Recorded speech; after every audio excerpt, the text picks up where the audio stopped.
আসসালামু আলাইকুম আরহামতুল্লাহি ওবারাকাতুহু। দেশে প্রবাসে যে যেখানে আছেন আশা করি ভালো আছেন, সুস্থ আছেন। আজকের আমল হবে বন্দি মুক্তির আমল, কারাবন্দি মুক্তির আমল। কোনো ভাই যদি জালিমের জুলুম থেকে জুলুমিত হয়ে কারাগারে বন্দি থাকেন অথবা কোনো জালিমের বাসায় বন্দি থাকেন, সেখান থেকে মুক্তি পাওয়ার আমল। এই আমলটি শেখার আগে অবশ্যই ওস্তাদের অনুমতি নিয়ে এই আমলটি শিখবেন। আমলটির ওস্তাদের কাছ থেকে অনুমতির নিয়ম হলো এরকম। এই চ্যানেলটি কোরআনের তদবির, এই চ্যানেলটি সাবস্ক্রাইব করবেন এবং অন্যকে শেয়ার করবেন। কমেন্ট বক্সে গিয়ে লিখবেন আল্লাহ মহান।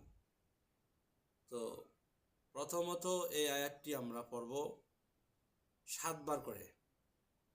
বিসমিল্লাহির রহমানির রহিম। হাসবুনাল্লাহু ওয়া নি'মাল ওয়াকিল, নি'মাল মাওলা ওয়া নি'মান নাসির। হাসবুনাল্লাহু ওয়া নি'মাল ওয়াকিল, নি'মাল মাওলা ওয়া নি'মান নাসির। প্রত্যেক 5 ওয়াক্ত নামাজে কমপক্ষে 7 বার করে পড়ব। আর সম্ভব যদি হয় সব সময় এই আয়াতটি পড়ার চেষ্টা করব।